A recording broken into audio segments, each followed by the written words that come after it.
सोमश्रवस्तमम् ज्येष्ठराजं ब्रह्मणां ब्रह्मणस्पदान शृण्वन्नोतिभिस्सेदसादनम् श्रीविघ्नेश्वराय नमः। मध्यस्थादिद्युल्लेखे ववास्वरा देवानशूकवत्तन्मे पीताभासत्यनुपमा। Niketan public school ಈ ವಿದ್ಯಾಸಂಸ್ಥೆ ಹಲವಾರು ಉತ್ತಮ ಕಾರ್ಯಕ್ರಮಗಳನ್ನು ಸಮಾಜಮುಖಿಯಾಗಿ ನಮ್ಮ ದೇಶದ ಸಂಸ್ಕೃತಿಯನ್ನ ಹಾಗೂ ಸನಾತನ ಪರಂಪರೆಯನ್ನ ಪರಿಚಯಿಸುವಂತಹ ಅತ್ಯುತ್ತಮ ಕಾರ್ಯವನ್ನ ನಿರಂತರವಾಗಿ ವಿದ್ಯಾರ್ಥಿಗಳಿಗೆ ನೀಡ್ತಾ ಬಂದಿದೆ.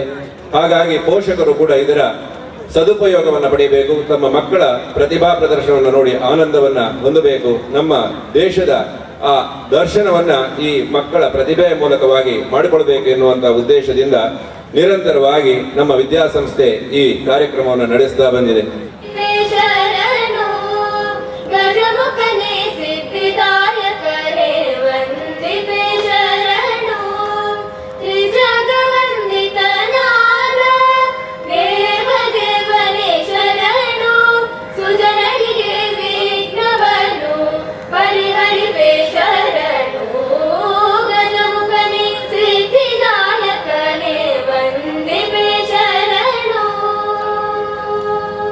ತುಂಬ ಗ್ರಾಸವನ್ನು ತಿಂದು ಕೆಚ್ಚಲು ಭರ್ತಿ ಹಾಲನ್ನು ತುಂಬಿಸಿ ತನ್ನ ಕಂದಮ್ಮನ ಮೇಲಿನ ಪ್ರೀತಿಯಿಂದ ವೇಗವಾಗಿ ನಡೆಯುತ್ತಾಳೆ ಹಟ್ಟಿಯ ಕಡೆಗೆ, ಯಜಮಾನನ ಮನೆಯ ಕಡೆಗೆ. ತನ್ನ ಆ ಬಿಗುಸಾದಂತಹ ಈ ನಡಿಗೆಯ ಮಧ್ಯದಲ್ಲಿ ದನದ ಗೊರಸಿಗೆ ಕಾಲುಗಳು ಮಣ್ಣಿನ ಹೆಂಟೆಗಳು ತಾಗಿ ಅಲ್ಲಿ ಧೂಳು ಮೇಲೆ ಹೇಳ್ತದೆ, ನಭೋಮಂಡಲಕ್ಕೆ ಧೂಳು ಹಾರ್ತದೆ. ತಾನು ಕಾಡಿಗೆ ಮೇಲಿಕ್ಕೆ ಹೋದಾಗ ಯಾವ ಜಾಗದಲ್ಲಿ ಗೋಮಯವನ್ನು ನಾನು ಅಲ್ಲಿ ಹಾಕಿ ಹಿಂದೆ ಬರುವಾಗ ಒಣಗಿದಂಥ ಇದು ಪುನಃ ಮಣ್ಣಿನ ಜೊತೆ ಸೇರಿ ನಭೋಮಂಡಲವನ್ನು ಈ ಪರಿಸರವನ್ನು ಸೇರಿದಾಗ ಪರಿಸರ ಮಾಲಿನ್ಯವಾಗುವುದಿಲ್ಲ, ಶುದ್ಧವಾಗ್ತದೆ. ಈ ಗೋಧೂಳಿ ಮುಹೂರ್ತದಲ್ಲಿ ಯಾವ ಕಾರ್ಯಕ್ರಮವನ್ನು ಮಾಡುವಾಗಲೂ ಕೂಡ ಆ ತಿಥಿ ಅಥವಾ ಈ ಸಮಯವನ್ನು ಮುಹೂರ್ತವನ್ನು ನೋಡುವಂಥ ಒಂದು ಅವಶ್ಯಕತೆ ಇಲ್ಲ ಎಂಬುದಾಗಿ ನಮ್ಮ ಪ್ರಾಚೀನರು ಹೇಳಿದ್ದಾರೆ.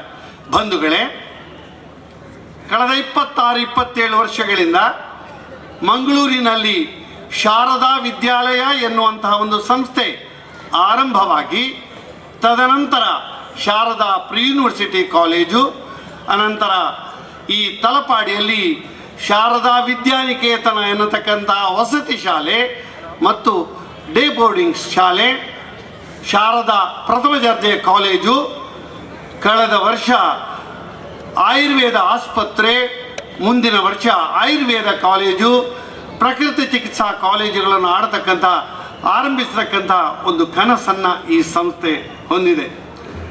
ತುಂಬ ಜನ ಹೆತ್ತವರು ದೂರದ ಊರುಗಳಿಂದ ಬಂದಿದ್ದೀರಿ. ನಿಮ್ಮ ಮಕ್ಕಳ ಚಟುವಟಿಕೆಯನ್ನು, ಸಾಂಸ್ಕೃತಿಕ ಚಟುವಟಿಕೆಯನ್ನು ನೋಡಬೇಕು. ಅದು ಕೂಡ ಹೊನಲು ಬೆಳಕಿನಲ್ಲಿ ಈ ತಂಪು ವಾತಾವರಣದಲ್ಲಿ ಮಕ್ಕಳ ಈ ಚಟುವಟಿಕೆಯನ್ನು ಕಣ್ತುಂಬ ನೋಡಿ ಸಂತೋಷ ಪಡಬೇಕು ಎನ್ನುವಂಥ ಉತ್ಸುಕತೆಯಿಂದ ತಾವುಗಳು ಇಲ್ಲಿಗೆ ಬಂದಿದ್ದೀರಿ. ನಮ್ಮ ಜೊತೆ ಶ್ರೀ KC ನಾಯಕರಿದ್ದಾರೆ, MD ಶಕ್ತಿ ಎಜುಕೇಷನ್ ಟ್ರಸ್ಟ್ ಮಂಗಳೂರು. ನನ್ನ ಅತ್ಯಂತ ಪ್ರೀತಿಗೆ ಪಾತ್ರರಾದಂತಹ, ಸಮಾಜದಲ್ಲಿ ವಿಶಿಷ್ಟ ವ್ಯಕ್ತಿಯಾಗಿ ಗುರುತಿಸಿಕೊಂಡಂತಹ ಶ್ರೀಯುತ ಮನೋಹರ್ ಪ್ರಸಾದ್. ಡಾಕ್ಟರ್ ಸೀತಾರಾಮ್ ಭಟ್ ನಮ್ಮ ಜೊತೆ ಇದ್ದಾರೆ. ಅವರ ಶ್ರೀಮತಿಯವರ ಜೊತೆ ಮ್ಯಾನೇಜಿಂಗ್ ಟ್ರಸ್ಟಿ ದಂಡತೀರ್ಥ ಪ್ರತಿಷ್ಠಾನ ದಂಡತೀರ್ಥ.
सञ्जय उवाच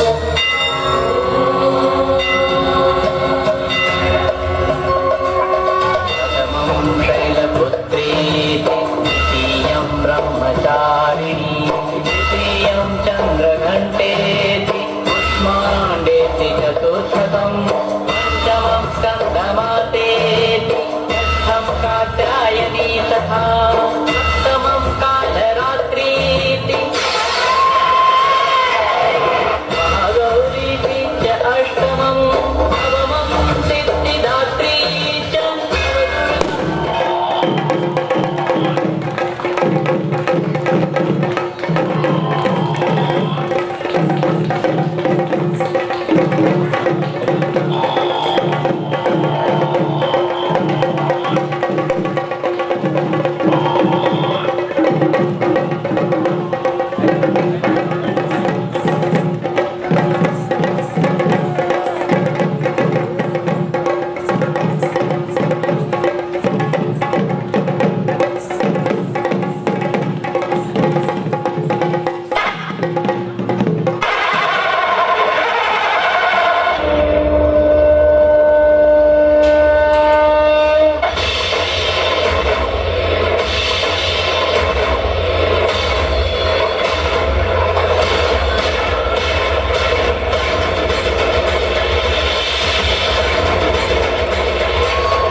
ಪ್ರಥಮ ದರ್ಜೆ ಕಾಲೇಜಿನ ವಿದ್ಯಾರ್ಥಿಗಳ ನೃತ್ಯ ವೈಭವ ಸಿಂಚನ, ಚಂಡೆ ತಾಳ ಮೇಳಗಳ ಸಂಚಾರಿ ಸಮ್ಮಿಲನ, ಶಕ್ತಿ ಸ್ವರೂಪಿಣಿ ನವದುರ್ಗೆಯರ ರಸಭಾವ ಆಲಿಂಗನ, ಕಾಮಸೋದ್ಭವ ಮಹಿಷಾಸುರನ ಕರಣ ಕಾರಣ ಸಂಹರಣ.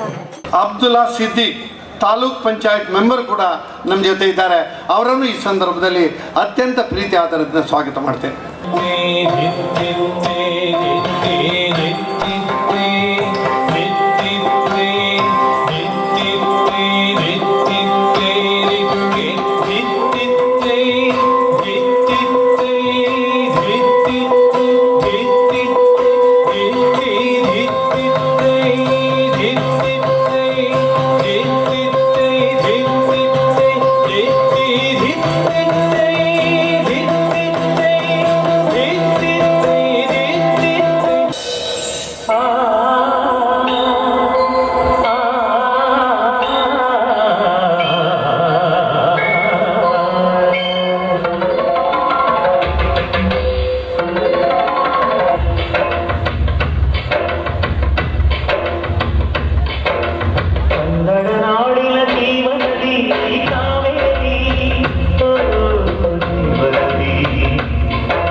ಪರಶಿವನ ಮಗನಾದಂತಹ ವೀರಭದ್ರನ ಹೆಸರನ್ನುಳ್ಳಂತಹ ಈ ಆಸನ ಹೆಸರಿನಂತೆಯೇ ಇದರ ನಿರಂತರ ಅಭ್ಯಾಸದಿಂದ ಸದೃಢವಾದಂತಹ ಮೈಕಟ್ಟನ್ನು ನಾವು ಹೊಂದಿಕೊಳ್ಳಬಹುದು.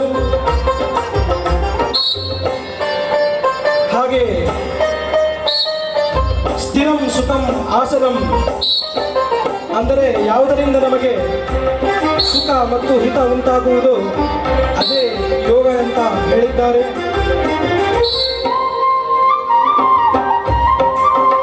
ಇದೀಗ ಕಾಣಬಹುದು ಸ್ವಸ್ತಿಕ ಚಿಹ್ನೆಯನ್ನು ನಾವು ನಮ್ಮ ಕ್ರೀಡಾಂಗಣದಲ್ಲಿ ಸುಂದರವಾಗಿ ಕಾಣ್ತಾ ಇದ್ದೇವೆ. ಸ್ವಸ್ತಿಂ ಕರೋತಿ ಇತಿ ಸ್ವಸ್ತಿಕ ಅಂತ ಹೇಳಿ ಸ್ವಸ್ತಿಕದ ಅರ್ಥವಾಗುತ್ತದೆ ನಮಗೆಲ್ಲ ಮಂಗಳವನ್ನು ಉಂಟು ಮಾಡುತ್ತದೆ, ಆದ್ದರಿಂದ ಸ್ವಸ್ತಿಕವಾಗಿದೆ. ಪ್ರಾಚೀನ ಋಷಿಮುನಿಗಳು ನಾವಿಲ್ಲಿ ಕಾಣಬಹುದು ಸುಂದರವಾದಂತಹ ಸ್ವಸ್ತಿಕದಲ್ಲಿ ವಜ್ರಾಸನ, ಪಾದಾನುಷ್ಠಾನಗಳ ಆಸನವನ್ನು ಕಾಣಬಹುದು. ಹಿಂದೂಗಳ ಪವಿತ್ರ ಚಿಹ್ನೆ ಸ್ವಸ್ತಿಕ, ಗಣೇಶನ ಚಿಹ್ನೆಯೂ ಹೌದು. ನಕಾರಾತ್ಮಕ ಶಕ್ತಿಯನ್ನು ಸಕಾರಾತ್ಮಕವಾಗಿ ಪರಿವರ್ತಿಸುವಂತಹ ಶಕ್ತಿ ಈ ಸ್ವಸ್ತಿಕದ ಚಿಹ್ನೆಗಿದೆ.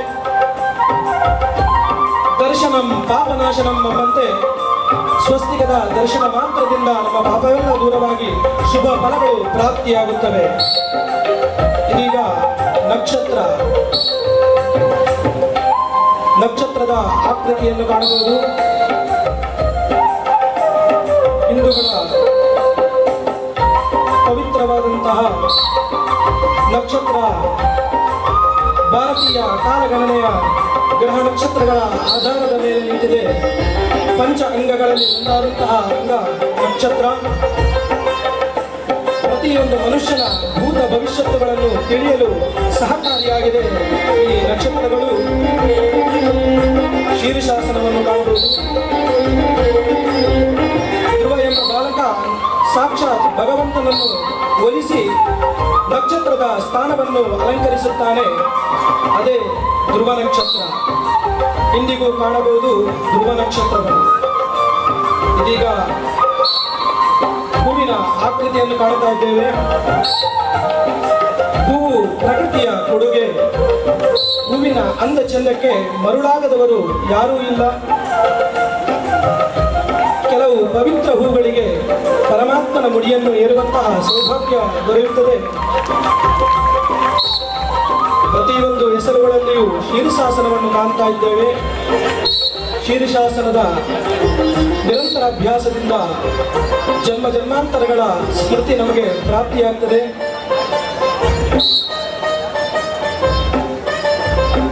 ಮಿತ್ರಾಯ ನಮಃ.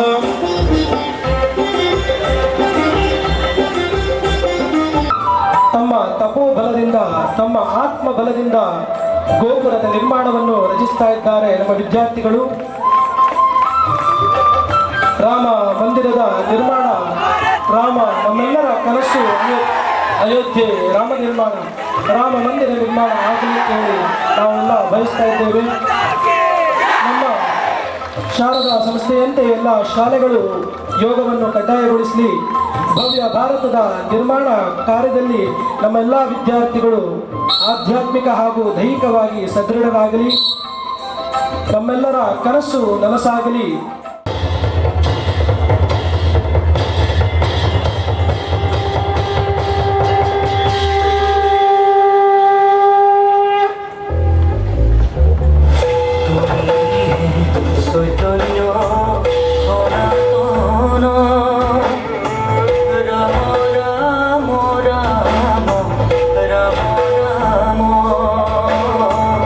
Hariyo se tono hiyo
ದಿನಪತ್ರಿಕೆ ಉದಯವಾಣಿ ಈ ಪತ್ರಿಕೆಯ ಮಂಗಳೂರು ವಿಭಾಗದ ಮುಖ್ಯಸ್ಥರು ಆದಂತಹ ಶ್ರೀಯುತ ಮನೋಹರ್ ಪ್ರಸಾದ್ ನಮ್ಮ ಜೊತೆ ಈ ಕಾರ್ಯಕ್ರಮದಲ್ಲಿ ಉಪಸ್ಥಿತರಿದ್ದಾರೆ. ಪ್ರೊಫೆಸರ್ ಎಂ ಬಿ ಪುರಾಣಿಕರು ಅವರ ಪರಿಚಯ ಮಾಡುವಾಗ ಮಾತು ಹೇಳಿದರು, ನನ್ನ ಶಿಷ್ಯ ಮನೋಹರ್ ಪ್ರಸಾದ್ ಅಂತ ಹೇಳಿಕೊಂಡು. ಅದ್ರ ಜೊತೆಗೆ ಅವರಿಗೆ ಮುಖ್ಯವಾದಂಥ ಒಂದು ಜವಾಬ್ದಾರಿ ಇದ್ದದಂದ್ರೆ ಅವರು ಫೈನ್ ಆರ್ಟ್ಸ್ ಲಲಿತ ಕಲೆಗಳ ಒಂದು ಸಂಘಟನೆ ಮಾಡುತ್ತಿದ್ದರು. ಆ ಸಂದರ್ಭದಲ್ಲಿ ಅವ್ರ ಜೊತೆ ಇದ್ದವರು ಶ್ರೀಯುತ ಮನೋಹರ್ ಪ್ರಸಾದ್. ಮನೋಹರ್ ಪ್ರಸಾದ್ ಬಗ್ಗೆ ಎಲ್ರಿಗೂ ಪರಿಚಯ ಇದೆ, ಯಾಕಂದ್ರೆ ಅವರ ಹಲವಾರು ಲೇಖನಗಳನ್ನ ಉದಯವಾಣಿ ಪತ್ರಿಕೆಯಲ್ಲಿ ನೋಡಿದ್ದೇವೆ.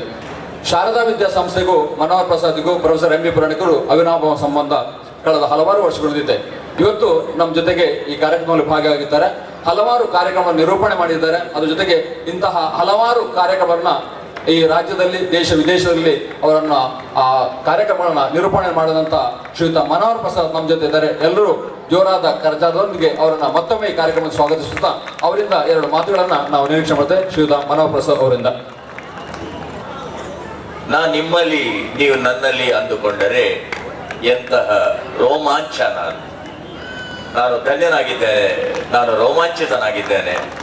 ಇಲ್ಲಿ ಭಾಗವಹಿಸಿದಂಥ ಎಲ್ಲ ಕಲಾವಿದರಿಗೆ, ಎಲ್ಲ ಎಳೆಯ ಕಲಾವಿದರು, ಅವರ ಕುಟುಂಬದವರಿಗೆ, ಅವರ ಪೋಷಕರಿಗೆ ಅಂತವರಿಗೆ, ಅವರ ಗುರುಗಳಿಗೆ ಮತ್ತು ಬೇರೆ ಸಂಸ್ಥೆಗಳಿಂದ ಬಂದವರಿಗೆ ಎಲ್ಲರಿಗೂ ಕೂಡ ಈ ಸಂದರ್ಭದಲ್ಲಿ ನಿಮ್ಮೆಲ್ಲರ ಪರವಾಗಿ ಅವರಿಗೆ, ಆ ಎಲ್ಲ ಎಳೆಯರಿಗೆ ದೇವರು ಪರಮ ಅನುಗ್ರಹವನ್ನು ನೀಡಲಿ ಅಂತ ನಿಮ್ಮೆಲ್ಲರ ಪರವಾಗಿ ಈ ಸಂದರ್ಭದಲ್ಲಿ ಭಾಗವಹಿಸಿದ ಎಲ್ಲರಿಗೂ ನನ್ನ ಅಭಿನಂದನೆಗಳನ್ನು ಸಲ್ಲಿಸಲಿಕ್ಕೆ ಬಯಸ್ತೇನೆ. ಅಭಿನಂದನೆಗಳು ಭಾಗವಹಿಸಿದ ಎಲ್ಲ ಕಲಾವಿದರಿಗೆ ಮತ್ತು ಅವರ ಕುಟುಂಬದವರಿಗೆ. ಕರತಾಡನ ಏನು ಸಾಲಿಲ್ಲ ಈ ಮಕ್ಕಳ ಪ್ರತಿಭೆಗೆ. ಒಂದು ಪುಟ್ಟ ಕರತಾಡನ ಆದ್ಮೇಲೆ ಗೌರವಾನ್ವಿತ ಪ್ರೊಫೆಸರ್ ಎಂ ಬಿ ಪುರಾಣಿಕ್ ಅವರು ನನಗೆ ಕೆನರಾ ಕಾಲೇಜಿನಲ್ಲಿ ಗುರುಗಳಾಗಿದ್ದರು, ಮಾರ್ಗದರ್ಶಕರಾಗಿದ್ದರು. ನಾನು PCM-ನಲ್ಲಿದ್ದೆ, ಅವರು BZS-ಅಲ್ಲಿದ್ದರು ಕೂಡ. ಆ ಕಾಲಕ್ಕೆ ನಮ್ಮನ್ನೆಲ್ಲ ಅಂತರ್ ಕಾಲೇಜು ಸ್ಪರ್ಧೆಗಳಿಗೆಲ್ಲ ಕಳಿಸಿ ನಮ್ಮ ಪ್ರತಿಭೆಯನ್ನು ಪ್ರೋತ್ಸಾಹ ಕೊಟ್ಟಂಥವರು ಆ ಕಾಲದಲ್ಲಿ, ಅಂದರೆ 70ರ ದಶಕದ ಕೊನೆಯಲ್ಲಿ 80ರ ದಶಕದ ಆರಂಭದಲ್ಲಿ. ಇವತ್ತಿಗೂ ಕೂಡ ಅದೇ ಸ್ಫೂರ್ತಿಯನ್ನು ಅವರು ನಿವೃತ್ತರಾದ ಬಳಿಕ ಶಾರದಾ ಸಂಸ್ಥೆಯನ್ನು ಇವತ್ತು ಜಗತ್ತಿನಲ್ಲಿ ಬಹಳ ಪ್ರಮುಖವಾದ ಸಂಸ್ಥೆಯನ್ನಾಗಿ ರೂಪಿಸಿದರೆ ಅದಕ್ಕೆ ಕಾರಣೀಕರ್ತರಾಗಿರ್ತಕ್ಕಂಥ ಪ್ರೊಫೆಸರ್ ಎಂ ಬಿ ಪುರಾಣಿಕ್ ಮತ್ತು ಅವರ ಸಮಗ್ರ ತಂಡಕ್ಕೆ ಈ ಸಂದರ್ಭದಲ್ಲಿ ನಾನು ಮತ್ತೊಮ್ಮೆ ನನ್ನ ಗೌರವದ ನಮನಗಳನ್ನು ನೀಡಲಿಕ್ಕೆ ನಾನು ಬಯಸ್ತಾ ಇದ್ದೇನೆ. ಆದ್ಮೇಲೆ ವೇದಿಕೆಯಲ್ಲಿ ಇವತ್ತು ಇರುವಂಥ ಅತಿಥಿಗಳನ್ನು ನಾನು ಗಮನಿಸಿದೆ. ಅದರಲ್ಲಿ ಬಹಳ ಸಂತೋಷ ಅಂದರೆ ಗೆಳೆಯ ನಳಿನಣ್ಣ ಬಂದಿದ್ದರು, ಹಾಗೆ ಡಾಕ್ಟರ್ ರಾಜೇಶ್ ಅವರು ಬಂದಿದ್ದರು, ಹಾಗೆ ಇಫ್ತಿಕಾರ್ ಅವರು ಇದ್ರು. ಹೀಗೆ ರಾಜಕೀಯ ರಂಗದ ಅನೇಕ ಸ್ನೇಹಿತರು ಇಲ್ಲಿ ಜೊತೆಯಲ್ಲಿದ್ದರೆ, ಸ್ಥಳೀಯ ಸಂಸ್ಥೆಗಳ ಮುಖ್ಯಸ್ಥರು, ಗ್ರಾಮ ಪಂಚಾಯತ್, ಜಿಲ್ಲಾ ಪಂಚಾಯತ್, ಹೀಗೆ ಅದರ ಜೊತೆಯಲ್ಲಿ ತುಂಬ ಸಂತೋಷ ಅಂದರೆ ಶಿಕ್ಷಣ ಕ್ಷೇತ್ರಕ್ಕೆ ಅದ್ವಿತೀಯ ಕೊಡುಗೆಯನ್ನು ಕೊಡ್ತಾ ಇರತಕ್ಕಂಥ ನನ್ನ ಮತ್ತೆ ಗೆಳೆಯ, ನನ್ನ PUC-ಯಲ್ಲಿ ಬೆಂಚ್ಮೇಟ್ ಕ್ಯಾಪ್ಟನ್ ಗಣೇಶ್ ಕಾರ್ಣಿಕ್ ಅವರು. ಅದರ ಜೊತೆಯಲ್ಲಿ ನನಗೆ ಆರಂಭದಿಂದಲೂ ಕಾರ್ಯಕ್ರಮ ನಿರ್ವಹಣೆಗೆ ಅವಕಾಶಗಳನ್ನು ಅವರ ಸಂಸ್ಥೆಯಲ್ಲಿ ಕೊಡ್ತಾ ಬಂದಿರತಕ್ಕಂಥ ನಮ್ಮ ನೆಚ್ಚಿನ ಶ್ರೀಯುತ KC ನಾಯ್ಕ ಅವರು. ನನಗೆ ವೇದಿಕೆ ಕಾಣ್ತಾ ಇಲ್ಲ, ಅದರಿಂದ ಎಲ್ಲರ ಹೆಸರು ಬಿಟ್ಟು ಹೋಗ್ತಾ ಇದೆ. ಹಾಗೆ ಡಾಕ್ಟರ್ ವಾಮನ್ ಭಾಯ್ ಅವರಿದ್ದಾರೆ ಮತ್ತು ಅನೇಕ ಮಂದಿ ಗಣ್ಯ ಮಹನೀಯರಲ್ಲಿದ್ದಾರೆ. ಅದಕ್ಕಿಂತಲೂ ಮಿಗಿಲಾಗಿ 1976ರ ಜುಲೈ 2ನೇ ತಾರೀಕು ಮಂಗಳೂರಿಗೆ ನಾನು ಬಂದು ನನ್ನ ಶಿಕ್ಷಣ ಕೆನರಾ ಕಾಲೇಜಲ್ಲಿ ಆರಂಭ ಮಾಡಿದ ದಿನದಿಂದ ಇವತ್ತಿನವರೆಗೆ ನನ್ನ ಗೆಳೆಯನಾಗಿ ಇವತ್ತಿಗೂ ನನಗೆ ಸಹಕಾರವನ್ನು ಕೊಟ್ಟಂಥ ಗೆಳೆಯ ಸುನೀಲ್ ಆಚಾರ್ ಅವರು ಕೂಡ ವೇದಿಕೆಯಲ್ಲಿರುವಂಥದ್ದು. ಇದು ನಮ್ಮ ಸುದೀರ್ಘ ಮಂಗಳೂರಿನ ಪ್ರಪ್ರಥಮ ಸ್ನೇಹಿತ ಅವರು. ಹೀಗೆ ಇವರೆಲ್ಲರ ಕೆಲವರ ಹೆಸರು ಬಿಟ್ಟಿದ್ದೇನೆ, ದಯವಿಟ್ಟು ನನ್ನನ್ನು ಕ್ಷಮಿಸಬೇಕು ಅಂತ ಕೇಳಿಕೊಳ್ತಾ, ಆದ್ಮೇಲೆ ಈ ದಿನ ಈ ವಿನ್ಯಾಸವನ್ನು ಮಾಡಿದಂತ ನಾನು ಹೆಸರು ಹೇಳ್ತಾ ಇಲ್ಲ, ಎಲ್ಲ ಉಪನ್ಯಾಸಕರು, ಗುರುಗಳು, ಆಮೇಲೆ ವಿಶೇಷವಾಗಿ ಕಲಾವಿದರು. ಅದರಲ್ಲಿ ನಮ್ಮ ಭರತನಾಟ್ಯ ಇತ್ತು, ನಮ್ಮ ಯಕ್ಷ ವೈಭವ ಇತ್ತು, ಕೂಚುಪುಡಿ ಇತ್ತು, ಅದರ ಜೊತೆಯಲ್ಲಿ ನಮ್ಮ ಎಲ್ಲ ಪರಂಪರೆಯಲ್ಲಿ ಬರ್ತಕ್ಕಂಥ ಕಥಕ್ಕಳಿ ಆಗಲಿ, ಅದರ ಜೊತೆಯಲ್ಲಿ ಬಹಳ ವಿಶೇಷವಾಗಿ ಪ್ರತಿದಿನ ಎಷ್ಟು ಸಲ ನೋಡಿದರೂ ಕಡಿಮೆ. ಅದು ಆ ಮಹಿಷಾಸುರ ವಧೆಯನ್ನು ಆ ದೇವಿಯವರ ಸಮ್ಮುಖದಲ್ಲಿ ನೋಡುವಂಥದ್ದು ದಿನಕ್ಕೆ ಎಷ್ಟು ಬಾರಿ ನಾವು ಟಿವಿಯಲ್ಲಿ ನೋಡಿದ್ರು ಕೂಡ ನಮಗದು ಕಡಿಮೆ ಅಂತ ಅನಿಸೋದಿಲ್ಲ. ಹೀಗೆ ಯೋಗ ಯಾವುದನ್ನು ಕೇಳಿ ನನಗನಿಸ್ತದೆ, ಈ ಪ್ರತಿಭೆ ಎಲ್ಲಿಂದ ಬಂತು? ಕನ್ನಡ ನಾಡಿನ ಜೀವನದಿ ಕಾವೇರಿಯಿಂದ ಬಂತು, ನಮ್ಮ ದಕ್ಷಿಣ ಕನ್ನಡದ ಜೀವನದಿ ನೇತ್ರಾವತಿಯಿಂದ ಅದು ತುಂಬಿಕೊಂಡು ಬಂತು. ಅಂತ ಮಕ್ಕಳು ನೀವು, ನಮ್ಮೆಲ್ಲರ ಹೆಮ್ಮೆ. ನಿಮ್ಮನ್ನು ನೋಡುವುದೇ ನಮ್ಮ ಒಂದು ಭಾಗ್ಯ. ದೇವರು ನಿಮ್ಮನ್ನು ಮತ್ತಷ್ಟು ಎತ್ತರಕ್ಕೆ ಏರಿಸಲಿ, ಉತ್ತುಂಗಕ್ಕೆ ಏರಿಸಲಿ. ನೀವೆಲ್ಲ ನಮ್ಮ ನಾಡಿನ ವೈಭವದ, ನಮ್ಮ ನಾಡಿನ ಹೆಮ್ಮೆಯ ಪ್ರತಿಭೆಗಳಾಗಲಿ ಅಂತ ಈ ಸಂದರ್ಭದಲ್ಲಿ ಪ್ರೊಫೆಸರ್ ಪುರಾಣಿಕ್ ಮತ್ತು ಅವರೆಲ್ಲ ಸಮ್ಮುಖದಲ್ಲಿ ನಾನು ಆಶಿಸ್ತಾ ಇದ್ದೇನೆ. ಹಾಗೆ ನನ್ನನ್ನು ಕಾಲೇಜ್ ಜೀವನದಲ್ಲಿ ತೀಡಿದಂತಹ ಪ್ರೊಫೆಸರ್ ರವೀಂದ್ರ ಅವರು ಸಹ ಈ ದಿನ ಉಪಸ್ಥಿತರಿದ್ದಾರೆ. ಎಲ್ಲ ಗುರು ಹಿರಿಯರ ಗೆಳೆಯರ ಸಮ್ಮುಖದಲ್ಲಿ ನನಗೊಂದು ದೊಡ್ಡ ಗೌರವವನ್ನು ಕೊಟ್ರಿ. ನಾನು ಬಹಳ ಆಸಕ್ತಿಯಿಂದ ಓಡಿ ಬಂದೆ. ನನಗೆ ಪುರಾಣಿಕ್ ಸರ್ ಅವರು ನೀನು ಬರಲೇಬೇಕು, ಇರಲೇಬೇಕು ಅಂತ ಅವ್ರು ಹೇಳ್ತಾ ಇದ್ರು. ಬಹಳ ಖುಷಿಯಿಂದ ಓಡೋಡಿ ಬಂದೆ. ಆದರೆ ಒಂದು ಕ್ಷಣಕ್ಕೆ ಇವತ್ತು ಅವರೆಲ್ಲ ಏರಿದ ಎತ್ತರವನ್ನು ಏರ್ಲಿಕ್ಕೆ ನನಗೆ ಆಗಲಿಲ್ಲ. ಪ್ರಾಯಶಃ ಒಂದು ಸಣ್ಣ ಆರೋಗ್ಯದ ಲೋಪದಿಂದಾಗಿ ನನಗೆ ಆ ಎತ್ತರಕ್ಕೆ ಏರ್ಲಿಕ್ಕೆ ಇದೊಂದು ಪಾಠ ಬದುಕಿನಲ್ಲಿ ಅಂತ ನಾನು ಭಾವಿಸ್ತೇನೆ. ಆದಷ್ಟು ಸುಲಭದಲ್ಲಿ ಬಂದು ಎತ್ತರಕ್ಕೆ ಏರುವುದಷ್ಟು ಸುಲಭ ಅಲ್ಲ ಅನ್ನುವ ಪಾಠ ನಿಮ್ಮಂತ ಪ್ರತಿಭಾವಂತರ ಸಮ್ಮುಖದಲ್ಲಿ ನನಗೆ ಇವತ್ತು ಗೊತ್ತಾಯಿತು.